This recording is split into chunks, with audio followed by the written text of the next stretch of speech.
इसलिए दोनों जल्द जल्द निगल जाते। हालांकि इस कोशिश में उनकी आंखों से आंसू निकल आते। झीलू को उस वक्त ठाकुर की बारात याद आई जिसमें 20 साल पहले वह गया था। उस दावत में उसे जो तृप्ति मिली थी वह उसके जीवन में एक याद रखने लायक बात थी। और आज भी उसकी याद ताज़ी थी। बोला वह भोज नहीं भूलता। तब से फिर उस तरह का खाना और भरपेट नहीं मिला। लड़की वालों ने सबको भरपेट पूरियां खिलाई थीं, सबको। छोटे बड़े सबने पूरियां खाईं। और असली घी की चटनी, रायता, 3 तरह के सूखे साग, एक रसेदार तरकारी, दही, चटनी, मिठाई। अब क्या बताऊं कि उस भोज में क्या स्वाद मिला। कोई रोकटोक नहीं थी। जो चीज चाहो मांगो, जितना चाहो खाओ। लोगों ने ऐसा खाया कि किसी से पानी न पिया गया। मगर परोसने वाले हैं कि पत्तल में गर्म गर्म गोल गोल सुवासित कचौरियां डाल देते हैं।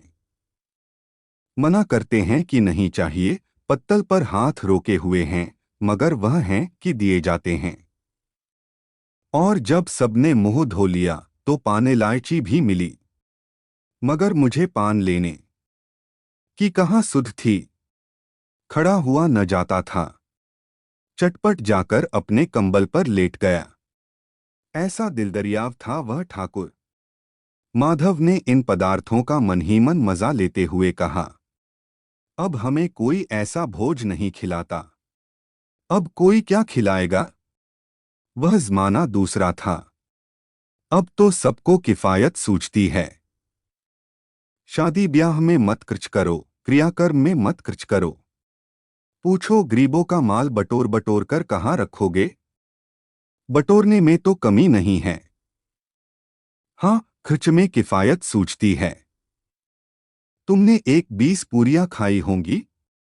20 से ज्यादा खाई थीं। मैं 50 खा जाता। 50 से कम मैंने न खाई होंगी।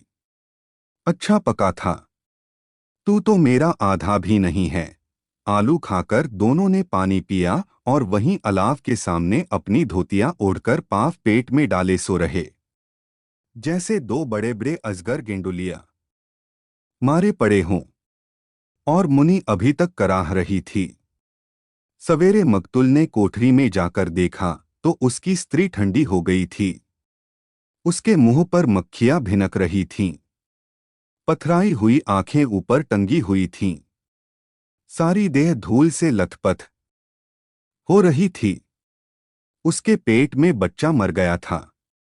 मकतूल भागा हुआ झिलू के पास आया। फिर दोनों जोर जोर से हाय हाय करने और छाती पीटने लगे। पड़ोस वालों ने यह रोना धोना सुना तो दौड़े हुए आए और पुरानी मर्यादा के अनुसार इन अभागों को समझाने लगे। मगर ज्यादा रोने पीटने का अवसर न था। कफन की और लकड़ी की फिक्र करनी थी। घर में तो पैसा इस तरह गायब था जैसे चील के घोंसले में मांस। बाप बेटे रोते हुए गांव के जमींदार के पास गए। वह इन दोनों की सूरत से नफरत करते थे। कई बार इन्हें अपने हाथों से पीट चुके थे। चोरी करने के लिए, वादे पर काम पर न आने के लिए। पूछा क्या है बेझीलू, रोता क्यों है। अब तो तू कहीं दिखलाई भी नहीं देता। मालूम होता है इस गांव में रहना नहीं चाहता। झीलू ने जमीन पर सिर रखकर आंखों में आंसू भरे हुए कहा, सरकार, बड़ी विपत्ति में हूं। मकतूल की घरवाली रात को गुजर गई। रात भर तड़पती रही सरकार। हम दोनों उसके सिरहाने बैठे रहे।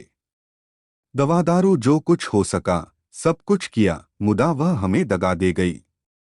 अब कोई एक रोटी देने वाला भी न रहा। मालिक तबाह हो गए। घर उजड़ गया। आपका गुलाम हूं, अब आपके सिवा कौन उसकी मिट्टी पार लगाएगा। हमारे हाथ में तो जो कुछ था वह सब तो दवादारू में उठ गया।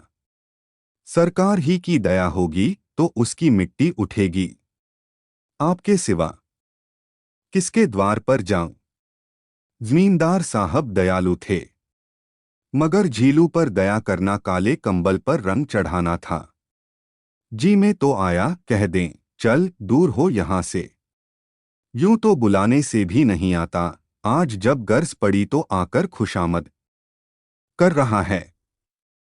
हरामखोर कहीं का बदमाश। लेकिन यह क्रोध या दंड देने का अवसर न था। जी में कुड़ते हुए 2 रुपए निकालकर फेंक दिए, मगर सांत्वना का एक शब्द भी मुंह से न निकला। उसकी तरफ ताका तक नहीं, जैसे सिर का बोझ उतारा हो। जब जमींदार साहब ने 2 रुपए दिए तो गांव के बनिए महाजनों को इनकार का साहस कैसे होता। झिलू जमींदार के नाम का ढिंढोरा भी पीटना खूब जानता था। किसी ने 2 आने दिए, किसी ने 4 आने।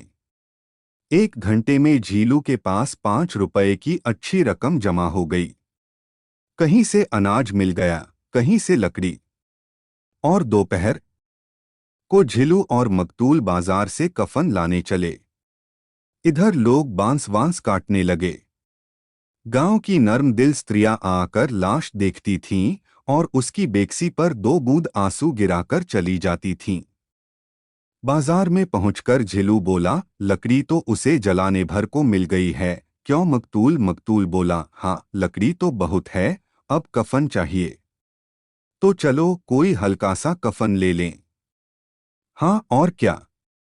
लाश उठते उठते रात हो जाएगी। आगे का पार्ट देखने के लिए लिंक आपको डिस्क्रिप्शन में और एंड स्क्रीन में भी मिल जाएगा।